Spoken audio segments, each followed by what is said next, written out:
আসসালামু আলাইকুম। হ্যালো বন্ধুরা, আশা করি সকলে অনেক ভালো আছেন, অনেক সুস্থ আছেন। আজকের আমরা বরাবরই আলোচনা করছিলাম মাইক্রোসফট অফিস ওয়ার্ড 2007-এর টিউটোরিয়ালগুলো নিয়ে। আজকে আমরা তার ধারাবাহিকতায় আলোচনা করব এই মাইক্রোসফট অফিস ওয়ার্ড 2007-এর টিউটোরিয়াল নিয়েই। তো আমি বলেছিলাম যে টেবিল টুল নিয়ে অলরেডি আমি দুটো টিউটোরিয়াল করেছি, এবং টেবিল টুল নিয়ে আজকে আমি বলেছিলাম যে কিভাবে কলাম এর কাজটা টেবিল দিয়েও করা যায়, সেটা দেখাবো। তো আমি একটা প্রজেক্ট সাবমিট করি প্রথমে আপনাদের সামনে, তাহলে আপনারা বুঝতে পারবেন কীরকম। এই যে দেখুন, আমি একটা করে রেখেছি, এই সেম জিনিসটাই আপনাদেরকে দেখাবো কি করে করা যায়। কিন্তু এখানে আপনারা দেখতে পাচ্ছেন যে টেবিলটা রয়েছে, কিন্তু আমি এই টেবিলটা রাখবো না। তো এই প্রজেক্টের কাজ কিভাবে করতে হয় সেটা দেখার জন্য এই টিউটোরিয়ালটা দেখে থাকুন। তো আমি এটাকে মিনিমাইজ করছি একটু প্রয়োজনে। এখন আমি আর একটা নতুন ওপেন করলাম।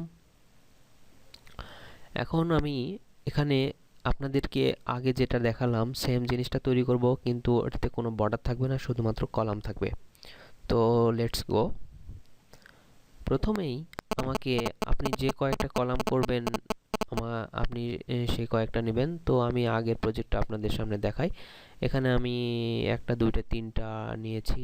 তো আমি এখানেও নিলাম। আসলে কাজটা দুভাবে করা যায়, আপনার যেভাবে খুশি। আসলে আগে আমি এটা নিয়ে টিউটোরিয়াল করেছি, সেহেতু আশা করি যে আপনাদেরকে মানে ডিটেলস একদম বলতে হবে না। তো এটাতে আমি প্রথমে দেখুন এই লেখাটাকে আমি এখান থেকে কপি করছি। টিউটোরিয়ালটা খুব যেন বড় না হয়, এখান থেকে Ctrl+V চেপে আমি এখানে পেস্ট করলাম। কিন্তু দেখুন লেখাটা এক কলামে এসেছে। এখন দেখুন আপনারা যখন এই কাজটা করবেন তখন এটা ডিজাইন অপশানটা পাবেন, আমি এর আগে দেখিয়েছি। তো এখান থেকে ইরেজার, এটাতে টেবিল ইরেজারে ক্লিক করার পর আমি যদি এখানে ক্লিক করি তাহলে দেখুন এটা এভাবে একটাতেই সেট হয়ে যাবে। আমি এটা আগেও দেখেছি। এখন আমি এই কলামটুকু আমি এখান থেকে কপি করলাম, এখান থেকে পেস্ট করলাম। এরপরে সেম লেখাটা আমি এখানেও পেস্ট করলাম। এখন পরের লেখাটা সেম প্রসেসে উপরে যেরকম দিয়েছি দেখতে সুবিধার জন্য Ctrl+C চেপে আমি কপি করলাম। আপনারা লিখতে, আপনি যে প্রজেক্টের কাজ করবেন সেই প্রজেক্টের কাজকে আপনারা লিখবেন আর কি। তো এখানে পেস্ট করলাম, করার পরে সেম প্রসেসে ইরেজার থেকে এই বর্ডারটা তুলে দিলাম। কিন্তু দেখুন সেম জিনিসটা আমার এখানে, সেম জিনিসটা আগে যেটা ছিল সেটা তৈরি হয়ে গেছে, দেখুন সেম। কিন্তু এখানে আমার টেবিলটা রয়েছে। এখন আমি এই টেবিলটা এখান থেকে সরাবো কিভাবে, আমি কলাম আকারে করতে পারবো কিভাবে। তো এটা আমি দুইভাবে করতে পারি। তো আমি একভাবে আপনাদের দেখাবো, যদি কখনো মনে হয় যে আপনারা অন্য প্রসেসটা দেখতে চান তাহলে সেটা দেখাবো। তো এখান থেকে আপনারা এখান থেকে আগে সিলেক্ট করে নেবেন।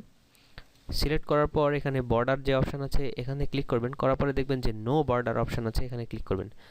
ক্লিক করার সঙ্গে সঙ্গে দেখবেন যে আপনাদের সুন্দর একটি মানে কলাম তৈরি হয়ে গেছে, যেটা টেবিল টুলের মাধ্যমে আমরা কিন্তু করেছি।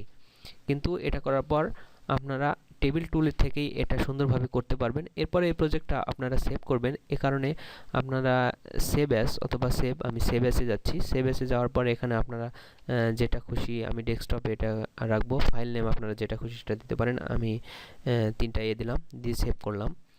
করার পরে দেখুন এটা সুন্দরভাবে আমার ডেস্কটপে সেভ হয়ে গেছে। আপনারা এইভাবে কলামের মাধ্যমে খুব মানে টেবিল টুলের মাধ্যমে কলামের কাজটা খুব সহজেই করতে পারবেন। আশা করি আপনারা বুঝতে পেরেছেন। তারপর যদি কোনো সমস্যা হয় তাহলে অবশ্যই জানাবেন, আর আমার টিউটোরিয়ালটা অবশ্যই দেখে থাকুন। আর যদি কোনো সমস্যা হয় কমেন্ট বক্সে তো জানাবেন। আর আমার একটি গ্রুপ আছে, ফেসবুক গ্রুপ, সেই ফেসবুক গ্রুপে জয়েন করুন এবং সেখানে বিভিন্ন টিপস অ্যান্ড ট্রিক্স পাবেন। আপনার যে কোনো মতামত জানাতে পারবেন, আপনি সেখানে জয়েন করুন।